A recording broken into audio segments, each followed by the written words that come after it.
અમદાવાદ શહેરના બિસ્માર રોડ મુદ્દે એએમસીએ એફિડેવિટ રજૂ કર્યું છે। હાઈકોર્ટમાં એએમસીએ એફિડેવિટ રજૂ કરવામાં આવ્યું છે। અમદાવાદના બિસ્માર રોડ મુદ્દે એએમસીએ એફિડેવિટ રજૂ કર્યું છે। તો એચસીની ટકોર બાદ એએમસીએ જરૂરી ડોક્યુમેન્ટ રજૂ કર્યા છે। અમદાવાદના બિસ્માર રોડ રસ્તાઓને લઈ એફિડેવિટ રજૂ કરવામાં આવ્યું છે। રસ્તાઓના ટેન્ડરમાં ડિફેક્ટ લાયબિલિટી પીરિયડ નક્કી। રોડ રસ્તાની બિસ્માર હાલત માટે જવાબદાર કોણ? તો એએમસીએ એફિડેવિટ રજૂ કર્યું છે। અરજદારે જવાબ આપવા માટે સમય માંગ્યો છે।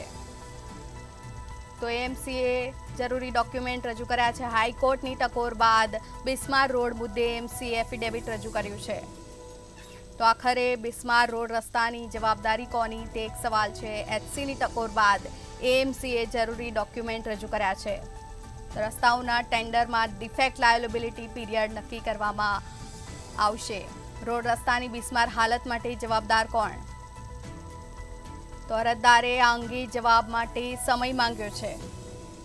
તો એએમસીએ એફિડેવિટ રજૂ કર્યું છે। હાઈકોર્ટની ટકોર બાદ એએમસીએ આ કાર્યવાહી કરી।